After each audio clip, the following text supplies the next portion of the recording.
What if I told you your mobile money habits, utility bill payments, and even your Ghana card activity could now or determine whether or not you're accepted or rejected for a mortgage? That's no longer the future. That's Ghana today. November 2024, a massive step was taken, and Ghana launched its first credit scoring system, aiming to bring millions into the formal financial system. But what does that mean for property buyers, landlords, and the future of investing in Ghana? In today's video, I'll break down exactly how the credit scoring system works, why it matters, and how it could change everything from real estate transactions to acceptance on loans, even if you've never stepped into a bank. If you're a member of the diaspora thinking about investing back home, a landlord trying to screen tenant, or someone curious about Ghana's digital transformation, this one's for you. Let's get into it.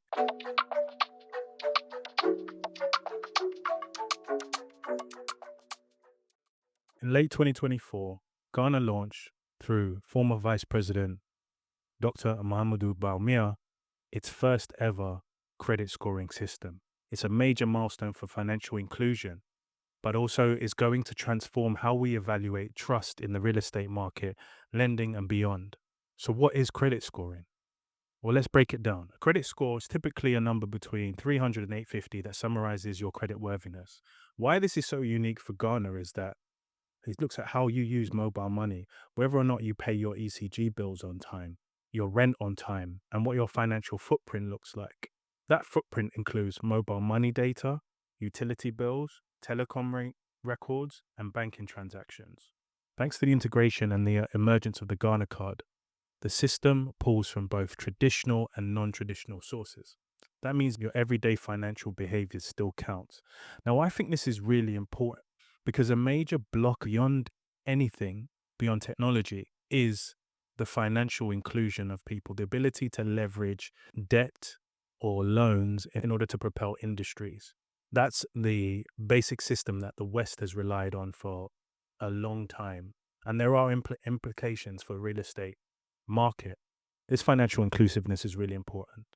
Now, we no longer have to imagine a system where applying for a mortgage with a credit score built from mobile money and payment discipline is a dream. It's now here present. It can enable you to get better interest rates, and it's based on no more guesswork but verified behavior. Now, for landlords, that means that now tenants can be screened using verified financial data. You can have more confidence in who you're letting your home out to. Imagine a system where you didn't have that before. That's why you have situations like such large periods of rent being taken up front. It mitigates the risk for the landlord. But if you have verified credit scores, you may be able to offer monthly or shorter upfront periods, which in turn releases cash flow for renters. And again, that can be moved around and cycled through the economy. Now, it's not only the real estate sector that's going to benefit. If you're able to show effective mobile money, banking transactions, and that you're a responsible payer of debts and responsibilities, you can now get loans to further push your business agendas in the country as a Ghanaian native. So I think it's a really critical part of the overall fundamental transformation that's required in the system in order for Ghana to progress, attract investment, and stabilize the economy. Effectively, first-time borrowers, first-time buyers, second-time buyers, whoever is in the system now has a financial identity. This opens the door to entrepreneurs, gig workers, anyone in the informal economy. You no longer need a big salary to build credit, just consistent digital activity, which in all honesty, in Ghana here and in Africa, there has been kind of a digital leap forward because mobile money is so revolutionary. I mean, it's not even something that's present in the more established Western systems, but it's something that enables even better tracking of the informal market for providing loan purposes. Now, if you have better scoring systems, then you have less likelihood of credit defaults, and less high likelihood of credit defaults means that you can offer better interest rates and fairer interest rates.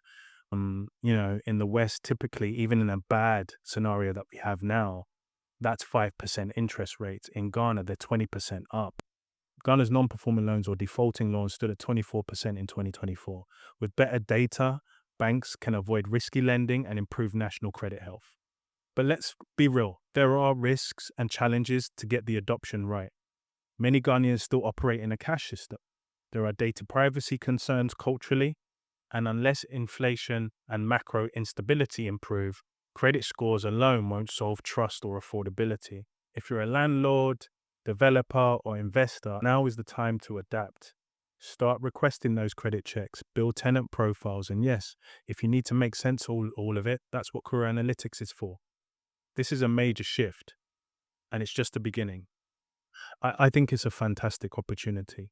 Adoption is always going to be a challenge, and I've mentioned some of the challenges that we may encounter as a country, especially around migrating from cash transactions. However, the adoption of mobile money has almost been exponential and revolutionary. Even how I'm able to operate in Ghana cashless. There is always a mobile money option. Now, with the mobile money options, you have integrated payments to service providers such as your DSTV or satellite TV, your electricity bills, and things of that nature. You can pay your broadband through mobile money, transfer to bank accounts through mobile money. Undoubtedly, you can pay rent through your mobile money.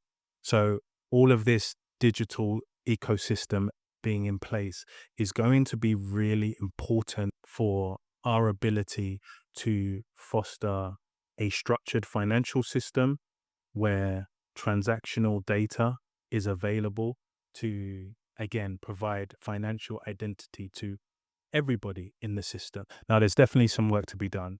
And in this article, breaks down why a credit system would be difficult to achieve in Ghana, especially given the state of the Bank of Ghana and the high level of bank loan defaults, up from 20% in 2023 to 24% in 2024. Now, as designed, the credit scoring system is there to help banks and financial institutions assess the risk of lending to individuals and businesses based on their financial history. In developed economies where the financial records are well maintained, a significant portion of the economy operates within the formal sector. Credit scores are a useful tool for expanding access to credit, which is something that's fundamentally needed in Ghana and across Africa. However, in Ghana's financial sector, where collateral remains the dominant factor in lending decisions, a credit scoring system will likely have minimal impact. Collateral still reigns supreme. The reality in Ghana is that collateral-based lending dominates the banking sector, even for SMEs and corporate entities. Credit worthiness, as measured by cash flow or credit scores, does not outweigh the importance of having physical assets to secure a loan. Now, that may be the case now and historically, but with additional data and information over time, I believe this will be a good thing, and it will expand the availability of credit to different people in different parts of the economy, not only the asset holding. 85% of the economy is operating informally. Many businesses and individuals lack the financial records necessary to generate accurate credit scores. I do believe that the mobile money piece is essential. So if they're able to retrieve that kind of information and people made aware about the credit scoring system so that they know that, hang on a second, if I document my transactions, I could then leverage credit, people will do that. So there's a change management part, there's an adoption part, there's a communication part that will help some of the pitfalls that may emerge. Okay, we've looked at the potential benefits, strengths, the opportunities that sit in this credit scoring system. I personally think it's a great start. What do you think? Put your comments down in below. I think it's going to be an opportunity over time to position yourself well enough as an investor in Africa to plan for a growing middle class, hopefully. Look closely at what's happening at state level, government interventions, etc. Because this is one that I think that could really work. The pitfalls will be moving from a culture of asset-based lending to a culture of data-based lending, for want of a better term. But let's see how that transpires. Thanks all for listening. Until next time, stay safe.